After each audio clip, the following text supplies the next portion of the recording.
the insult that shook the room. The grand hall of Vectal was filled with silence.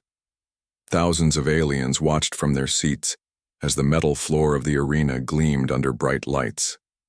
This was the home of blood honor, the dual ring of the Vakari, one of the strongest warrior races in the galaxy. Today, a challenge had been accepted, and the crowd waited for a quick ending. On one side stood Kira Valren, a 7-foot-tall alien warrior, her skin steel gray, her eyes glowing with electric blue. Her armor was marked with battle scars. Her name alone made weaker soldiers step back. She was called the Iron Fang. She stood still, breathing slow, her long black hair tied back. On the other side stepped a human. He was not tall, not armored.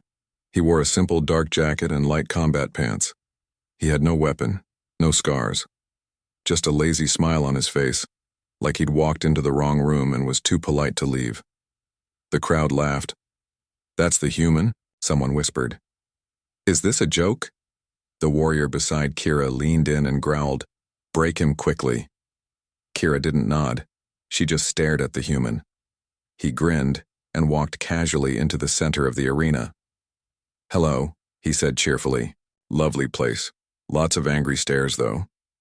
His name was Lucas Cade, a human engineer who had somehow offended a Vakari noble by winning a negotiation he wasn't supposed to win.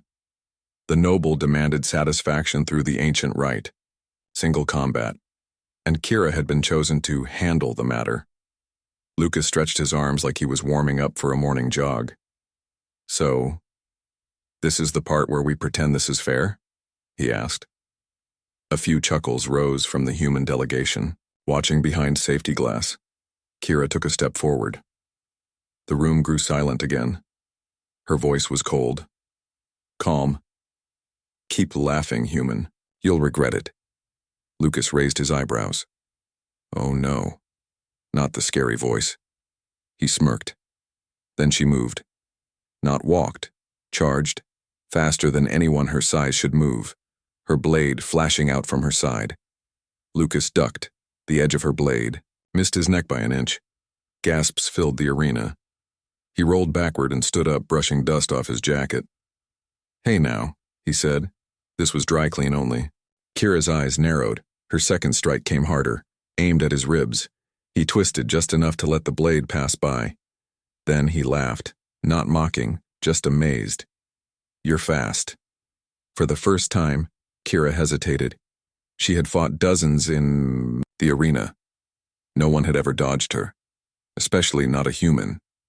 Especially not while smiling. In the audience, the Vakari nobles began to murmur. "Why is she playing with him?" "Finish it, Kira." This is shameful, but Kira wasn't playing. Her strikes were real, and he was dodging them all. Lucas kept moving, never striking back. His footwork was light, graceful, like he wasn't afraid of her at all. "You know," he said, ducking again, "if you stop trying to kill me, I could buy you dinner." Kira growled, rage rising in her chest. She went for a leg sweep, one of her deadliest moves. Lucas jumped, landed behind her, and tapped her shoulder. "Tag," he whispered. The arena went silent, completely. Even the wind seemed to stop. No one had ever touched Kira Valren in the arena unless it was the last blow, and this human just tapped her like it was a playground game. The Vakari council stood up in fury. "He mocks the right," shouted one noble. "This is dishonor." Kira turned slowly, her fists clenched, breathing heavy. Lucas raised his hands. "Look," he said calmly, "I didn't come here to fight, but if you swing at me, I'll dance around until you get tired." Kira stared at him. For the first time, she saw something in his eyes. Not arrogance, not disrespect, but clarity. He wasn't afraid of her, and he wasn't trying to win. He was trying to talk, but she wasn't ready for that yet. Her pride had been hit, hard, and in her culture, there was only one way to answer that. She pointed her blade at him. "Next time," she said, "you won't laugh." Lucas smiled and walked away. "Next time," he replied. Maybe you'll listen. The warrior's shame. The arena was empty. Now sweat still clung to the stone floor where blades had missed their mark. Echoes of shocked gasps hung in the walls like ghosts. Kira Valrin stood alone in the center. Her blade was back in its sheath, her shoulders stiff, jaw locked. Around her, silence. She had failed. Not because she lost the fight, she hadn't, but because she didn't win. On Vakari worlds, warriors were judged not just by victory, but by control, by fear, by their dominance. And today, Kira had failed to dominate. She hadn't even scared him. The human had walked away smiling. Back in the warrior barracks, she walked past her kin. They fell silent when she entered. One leaned forward, sneering. Did you lose your edge, Iron Fang? Another snorted.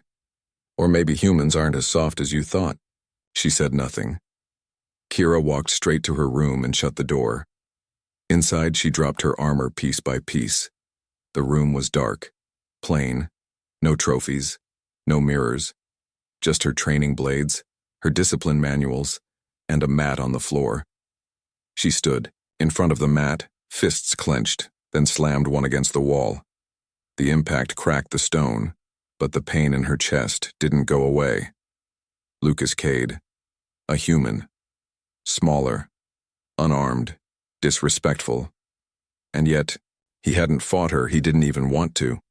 He moved like a dancer, spoke like a diplomat, and made her feel off balance. No opponent had ever done that. On the other side of the city, in a small guest apartment, Lucas was lying on a couch, flipping through a data pad. He replayed the arena footage frame by frame. Her strikes were clean, fast, brutal. Any of them could have ended him. If he hadn't moved, he'd be dead. And yet, he hadn't felt hatred from her. Just pressure, like she was being watched, like she wasn't allowed to stop once she started. He paused the video on the frame where she first hesitated. He zoomed in. Her eyes had changed. Not fear, not fury, but doubt. The next day, Kira arrived early at the private training yard. She swung her blade through the air again and again, controlled, precise, each strike stronger than the last. Sweat poured down her face. She hadn't slept. She didn't deserve rest. An old mentor, a retired Vakari general, watched her from a distance. He finally stepped forward. You fight like a soldier, he said, but you carry shame like a civilian. Kira didn't stop. I didn't land a single strike, she replied. Then perhaps that was not the lesson. What lesson? You were taught to conquer, the old warrior said. But maybe the human came to teach something else. She turned to him, frustrated. He mocked me. No, he said. He survived you. And now you're afraid of what that means. She froze. Later that night, Kira sat in the shadows of her city's upper walls, looking down at the lights below, thinking. She didn't understand Lucas. He didn't follow the rules, didn't speak like a soldier, didn't act like prey, and yet somehow she couldn't stop thinking about what he said. Maybe you'll listen. In the Central Council Hall, noble leaders debated. The human humiliated one of our best. This cannot stand, one growled. We should ban them from further contests, another said. Or, perhaps we should learn from them, said one voice quietly. They all stared at the youngest noble in the room. You speak like you admire him. I speak like I saw something we refused to see. Someone choosing peace when they were expected to fight. The next day, Kira stood in front of the human sector gates. She had no armor, no blade, just herself. The guards stared at her, shocked. I wish to speak with the human, she said. Lucas opened the door himself. He blinked, then grinned. Didn't expect you to come visit. She stepped closer. I came to challenge you. He raised an eyebrow. Again? No, she said. To a conversation. The rematch that wasn't. The human quarter was quiet. Lucas Cade sat in a sunlit garden made from artificial earth and sky panels. Trees swayed gently under a false breeze. Alien birds sang from speakers. It was peaceful here, almost like Earth.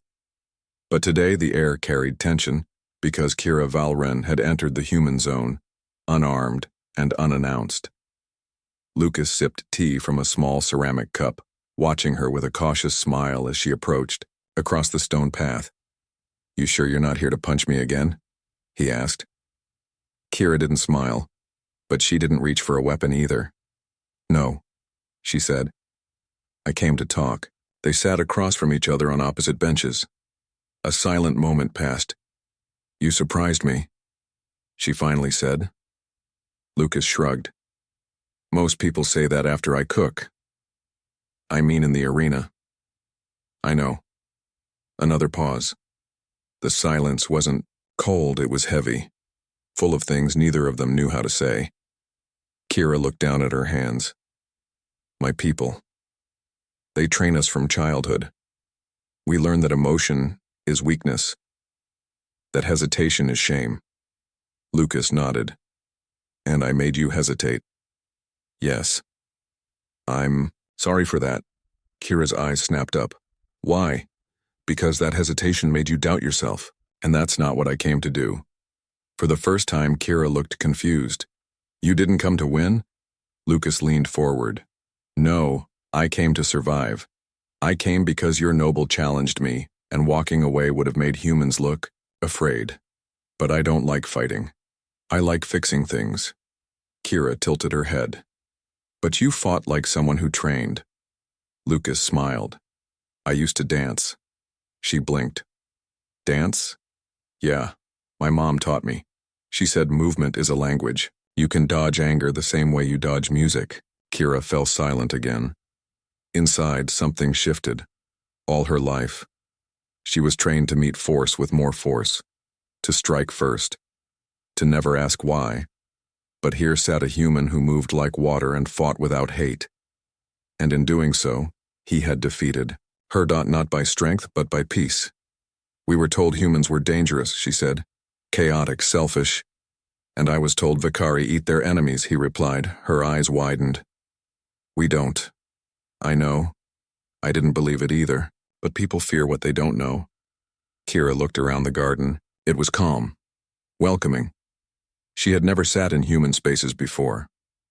They always seemed strange. But this one felt quiet in a way her barracks never did. Lucas stood up slowly. "Come on. There's someone you should meet." They walked together into a small classroom where young alien children, humans, Vakari, and others were learning language basics. A tiny Vakari boy looked up. "Teacher Cade," he shouted. Lucas waved and knelt beside him. "Did you finish your reading?" "Yes." Lucas held out his hand. The child gave him a drawing, stick figures of a Vakari warrior and a human holding hands. Lucas showed it to Kira. "This is why I stayed," he said. "You teach?" she asked softly. "I try." Outside, as the artificial sun began to set, Kira looked at the drawing again. "You want peace?" she said. "But our people still remember the wars. Then maybe they need new memories." She nodded slowly. "What if I said, I want to understand?" Lucas smiled. "Then let's talk." For the next hour they did. About culture, about honor, about fear and pride and language and loss. Kira spoke of battles. Lucas spoke of healing. They didn't agree on everything, but neither of them walked away. When Kira left, the human children waved to her. At first she looked confused. Then one small hand touched hers and smiled. She didn't know what to do, so she nodded once and walked out of the human zone in silence, but something deep in her chest felt warm. Meanwhile, far away in the central council chamber, angry voices rose again. "They're forming a bond. That human is changing her." "Good," said a younger voice. "Perhaps she needed to change." "No, she's forgetting who we are." A decision was made. Kira Valren would have to prove her loyalty or lose everything. The ambush in the dust plains of Vectal, stretched for hundreds of kilometers, endless, dry and silent. Hot winds swept across broken rocks. Nothing lived out here except machines, old patrol drones, and ghosts of wars long buried under sand. Lucas adjusted the scarf around his neck as he walked beside Kira. The heat pressed down like a weight. "You sure this place is safe?" he asked, brushing dirt off his boots. Kira scanned the horizon. Her hand rested lightly on the hilt of her training blade. "Nothing is safe in the dust plains," she replied. Lucas grinned. "Well, that's comforting." They had been sent on a diplomatic patrol mission, an excuse really. The council claimed it was to check on ancient weapons stockpiles, but both of them knew it was a test. A test for her. Kira was being watched. The council didn't trust her anymore. Not after she began meeting with the human. Not after she asked questions. Not after she changed. As they moved between rusted outposts, Lucas paused and knelt. "These tracks," he said. "They're recent." Kira stepped beside him, frowning. "Not ours." "Who else would be out here?" Before she could answer, a bolt of plasma tore through the air. Lucas ducked. Kira spun, drawing her blade in one motion. A group of 6 masked attackers rose from behind broken dunes, silent, fast, and heavily armed. "Ambush, move!" Kira shouted. They darted behind a broken drone hull as another blast exploded nearby, kicking up dust and fire. Lucas coughed. "Those look like Vicari uniforms." Kira's eyes narrowed. "They are. So we're being hunted by your own people?" "Not my people," she growled. "Cowards." The attackers moved like shadows, trained in silence. One of them rushed in with a shock spear aimed straight for Lucas. Kira intercepted it mid-swing, deflecting the blow and kicking the soldier back into the dust. "You'll have to go through me," she barked.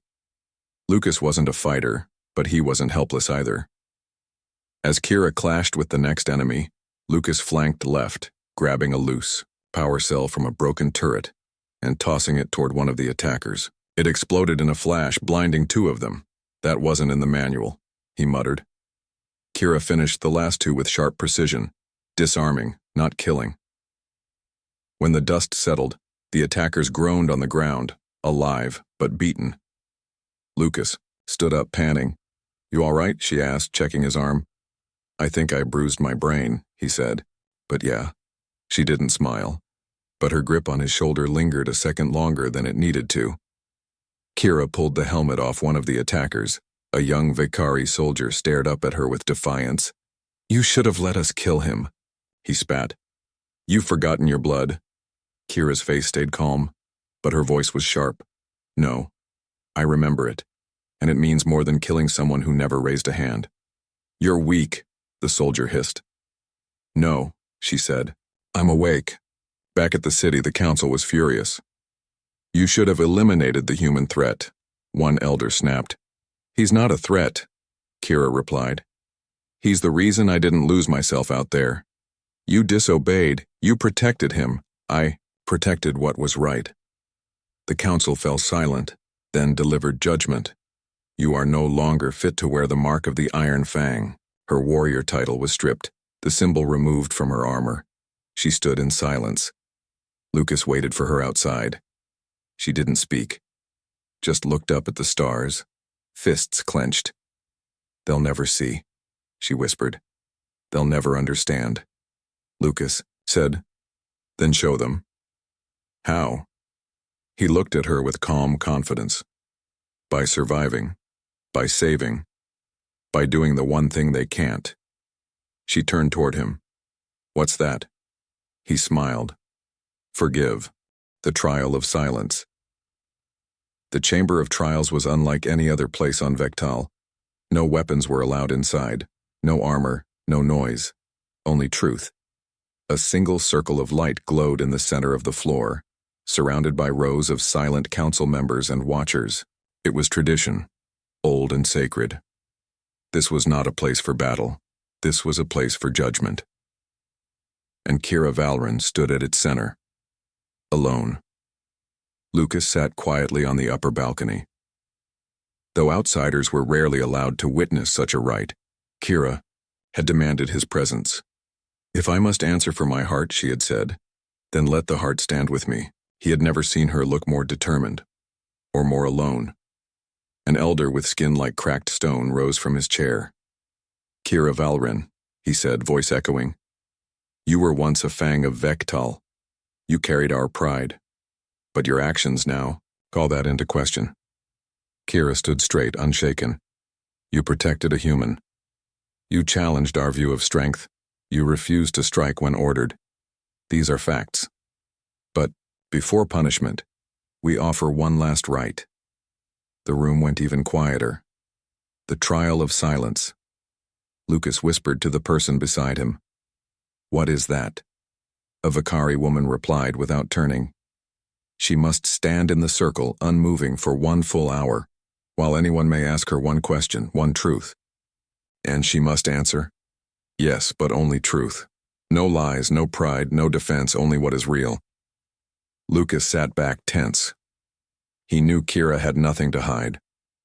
But he also knew the truth can cut deeper than any blade.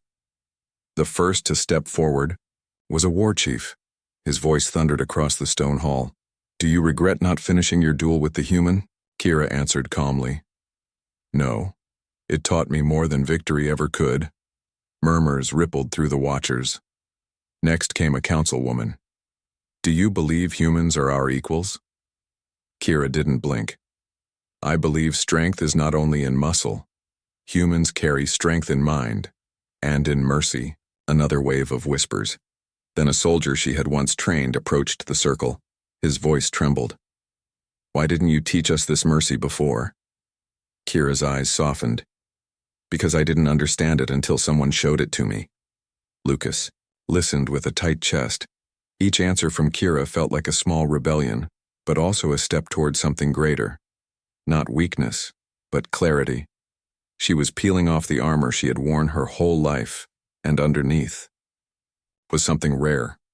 Someone willing to change. Finally, an elder approached, one of the most feared voices in the chamber. He was old, sharp-tongued, and unforgiving. His question was simple. Do you still consider yourself Vakari? The room fell. Still, Lucas sat forward. Kira closed her eyes for a breath, then opened them. Yes, she said loud and clear, but not the kind you want me to be. I am not made of stone. I am not proud of silence. I will fight when I must. But I will never again fight out of hate or fear. I am Vakari, and I choose to be more. Gasps, anger, awe. A storm of emotion swept the chamber, but no one interrupted. She had spoken truth, and in this place, truth was law. After the hour passed, the council gathered. No verdict was spoken, none was needed. Kira stepped out of the circle without being stopped, and Lucas met her at the steps. She looked tired, but peaceful. You did it, he whispered. No, she said. I said it, now I have to live it. That night she packed her gear, not in shame but in freedom. She was leaving the city, not as an exile, but as something new. Lucas followed her outside the gate. Where now? He asked. She looked to the stars, where they still teach fear, where voices are still chained. And me? She paused, then smiled. You walk beside me. Always. Exile Fire. The exile moon of Velek IV was a forgotten world, red soil, burning winds, and skies that never cleared. It wasn't a prison, but it might as well have been. Broken ruins dotted the land like scars, and wild creatures roamed without fear. This was where they sent those who didn't fit. Traitors. Rebels. Thinkers. Kira Valrin and Lucas Cade stepped off their dropship with only a few supplies and each other so. Lucas said, squinting at the dust storm ahead. You sure this is better than a vacation? Kira gave a flat look. We're not here to relax. Yeah, he sighed. Figured. The council hadn't exiled Kira, not officially, but after the trial of silence, no warrior dared train under her. No noble wanted her name spoken aloud. She had become inconvenient. so she left before they could push her out. And Lucas chose to go with her. They built a camp by the edge of a ruined comms tower. Kira spent her days scouting the land, studying the creatures, and recording her thoughts into a datapad. Lucas worked on repairing what tech they had: solar panels, water filters, sensor drones. At night, they sat by a small fire. The silence between them wasn't uncomfortable anymore. It was earned. But on the 6th day, something changed. A ship flew low over the horizon, black and silent, too fast for a scan. Kira spotted the symbol on its wing. "Mercenaries," she said coldly. Lucas stood beside her. "After us?" "No," she said. "After the refugees." "What refugees?" Kira pointed to the far ridge. "This moon isn't empty. Some of the old exiles built a village. Families. Weak, sick, people forgotten by the stars." Lucas's face tightened. "We have to help." By nightfall, the village was under attack. The mercenaries had superior weapons, drones, and night vision gear. The villagers had nothing. Lucas and Kira arrived as the first building fell in flames. Children screamed. Elders were dragged from shelters. Lucas shouted, "Get them to the caves!" Kira didn't answer. She was already moving. Like lightning through darkness, Kira charged into the fight with only her blade and instincts. She didn't strike to kill, she struck to disable. To protect. Lucas moved behind her, using makeshift explosives and hacked drones to confuse the enemy. "You always carry grenades?" she called. "Only on dates," he shouted back. A merc captain spotted them. "You're her," he snarled. "The traitor Fang." Kira met his charge head-on. The duel was short. She didn't hesitate now. Her blade sliced clean, her movements fluid. She fought not for pride, but for the people screaming behind her. When the captain fell, the rest fled. The village was saved, but not untouched. Fires burned in the wind. Children cried in the arms of frightened mothers. Kira knelt beside an old woman with a burned arm, carefully bandaging her wounds. Lucas watched from a distance. He had never seen her like this before. Not a soldier, not a warrior, just human. Later that night, they sat near the edge of the ruined tower, watching stars return behind the smoke. "They called you the Iron Fang," Lucas said. "But today, I saw something stronger." She looked at him. "What?"